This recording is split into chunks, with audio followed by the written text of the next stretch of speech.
What's going on, everybody? Josh Engleman for Awesemo.com, and these are my NBA DFS contenders, my favorites, the top 5 plays for today, which is Friday, September 4th. Gets it. Whew, happy there. Be sure to hit that like button, subscribe to the channel, and hit the notification bell so you know when this and all of our other content goes live. Follow me on Twitter at Josh Engleman so you can get updates to this list throughout the day. I will drop an updated top 10 for both sites before I go live on Live Before Lock tonight. Jeff Green, Dwight Howard, KCP, and Wesley Matthews round out the top 10. Danny Green is on the outside looking in. Who will be the top 5 plays for today? It's time to find out. Coming in number 5, I'm going to Jay Crowder. He's actually 3rd for me on FanDuel, 9th on DraftKings. 5K on FanDuel as a small forward, 5,300 as a power forward. He's been playing monster minutes in this series. Never going to be a big usage guy, but he's just knocking down shots right now. And given the makeup of this series and given the build of the Bucks, I don't see Jay Crowder's minutes going anywhere. I have him projected for 33 today. He's been at 0.82 fantasy points per minute over the last 30 days. I'm actually projecting him a little bit lower than that. But based on his salary and the position, you're talking about low 30s. You're basically looking for, I don't know, like the older version of OG Anunoby. Hell, maybe he'll hit a buzzer beater today.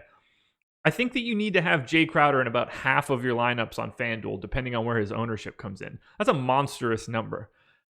Ultimately, this is like the perfect option no matter your build, whether you're going high, where I do want to point out, there are 4 guys north of 10K today. So there are going to be some very egregious value plays on the slate. I think Crowder works no matter what. 5K, 5,300, perfect middle ground, whether you're trying to go balanced or you're trying to go stars and scrubs. I don't think you can avoid him. There's just too many minutes on the table for Jay Crowder. Coming in number 4, a match in the picture. It's too much fun. It's got to be Brook Lopez. 5,700 on FanDuel, 5,600 on DraftKings. Love him on both sites. We're talking about mid-30s as a GPP goal. I'm expecting the minutes to continue to go up. I'm giving them 32 here. Coach Bud needs to just wake up, or they're going to be going home way sooner than they expected. We're talking about a guy that's been at a fantasy point per minute over the last 30 days. I'm not even giving him that rate. Again, you can see it on the screen, 0.91. I guess I never really talked about that. So that little number next to where the minutes played are under the projection, that 0.91, that's what I'm projecting him for today on FanDuel on a per minute basis. Surprise. Anyway, we're talking mid-30s. I think he does that, I don't know, about 15-20% of the time. I have his implied ownership on FanDuel 42%, on DraftKings 37%. I don't really see a way that you don't have him in a large majority of your lineups. We're talking 14 points, 4.5 boards. The blocks will be most important. If he can redirect a couple shots, especially on FanDuel, you're really going to need him. I don't know if you've looked at the center crop for FanDuel yet. It's kind of bleak. That's why Brook Lopez stands out to me as the clear best FanDuel center option for today. Now, coming in at number 3, Alex Caruso. He's 6th on FanDuel at 4,100, but on DraftKings, dual eligibility, just 3,600. Again, on a day with multiple 10K plus guys, you're going to need to scoop up some dudes sub 4K. I like the idea of going to Caruso here. I'm giving him 24 minutes. I'm a little nervous with Rondo coming back. The problem here is that I think Rondo gets absolutely roasted by Houston's offense. I don't think that they could have him out there with James Harden on the floor. It's going to get pretty ugly. Not that Caruso is going to be that much better, but I'm quite confident he's going to be a better option than Rondo. I think the minutes could be higher here. It's all going to come down to that piece for Rondo, but at 24 minutes, I get it. It's minimal usage. I'm recommending a guy right now that I'm projecting for 6 points, 2.5 boards, and 2.5 assists. But there's also 2 stocks. It slowly comes together, and we're talking about a 24-point GPP goal. It's tough. He's not that per-minute guy, but value is non-existent. That's why if you look at that left side, names like Wes Matthews and KCP and Dwight Howard are showing up here. It's not good. Danny Green even. There's not a lot to like at the bottom if you're trying to roster one of the studs. Harden, Giannis, AD. Who's the fourth guy? Who am I missing? Harden, Giannis, Russ? I guess it was probably Russ. I don't know. I'm probably missing somebody obvious, and you guys are screaming at the video. It's not that important. Anyway, slight pace up matchup for the Lakers. They gain a possession and a half almost. I have to go here, especially on DraftKings. 3,600. It's too difficult to find someone at the bottom, and I think Caruso's minutes feel the best. I'm hoping that he could just get caught, and ultimately, I like backing the guy that runs my site. Now, if you're trying to pay up today, I think there is one clear option, and that's Giannis Antetokounmpo. He is second overall on FanDuel at 10-6 at a small forward position where I think he should have 63% or more of the ownership, honestly. 7th overall on DraftKings. 11.5 is a tough sell, but even still, this is the guy that I want to spend my salary on. I think he plays a little bit more at the very least. I'm giving him 37 minutes. That gives him a 33, 15.5, and 6 line as a base. That's 65 fantasy points. Ludicrous. Absolutely ludicrous.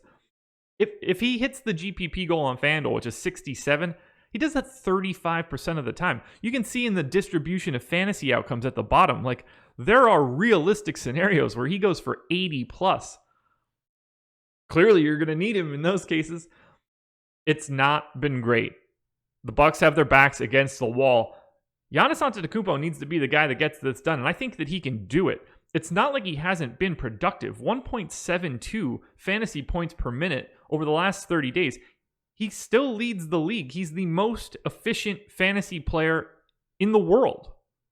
This is the guy that I want to have today, particularly because LeBron and AD are also priced in a comparable way, but they're in a game that doesn't sort of have the same need. It's not as necessary as it is for Giannis. And I think Giannis is the guy that wants to take this over. The 10-6 price tag on FanDuel is easy to get to. 11.5 is going to take some monkeying in your lineup, and obviously that's why you're seeing those guys on the left-hand side. If you want Giannis, you need to make some concessions. I'm willing to make those concessions, and that's why Giannis is my number 2 play for today. Before we get to number 1, even though you can already see it, I should have spoiler alerted this one. Anyway, hit that like button. It really does help me out a ton. Seeing that number rise on the video, it's a badge of honor for me. I'm going to Eric Bledsoe. It's Team Bucks for me. Their back's against the wall. I want to have a lot of Milwaukee. Bledsoe, first on FanDuel, first on DraftKings, mid-5s price tag, projection just north of 30. You only really need 35-ish from him. I think he does that a third of the time anyway. Because of his price and the way the position's set up, I have his implied ownership on FanDuel at 71%. I just can't avoid this dude.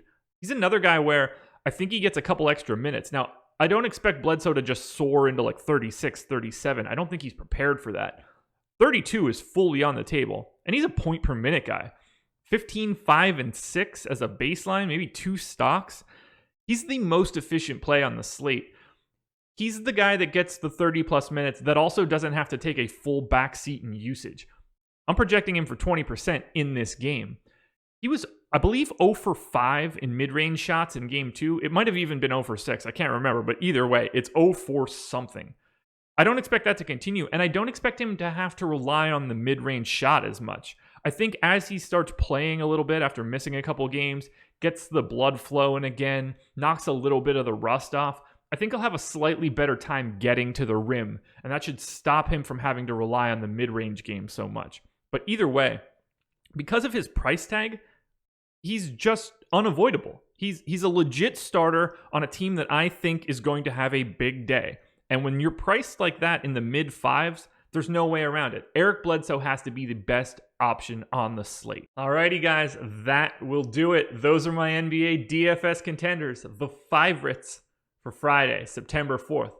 I will actually be back tomorrow with another contenders. We're going to the weekend now. These videos are too much fun to do. I can't avoid it. So be sure to hit that like button, subscribe to the channel, notification bell, all that jazz. You know the deal. We've got strategy shows and live before locks. I think the boss man Alex Baker is doing another live best ball draft tonight. So check that out after the NBA lock, or it might be actually after the MLB lock. But either way, just constantly be watching the Awesemo.com YouTube channel. That's what you should be doing. It should be up always. Click the play button and it'll just play in the background. That's what you should want. All Awesemo, all the time. Best of luck tonight, guys. I will talk to you again tomorrow morning.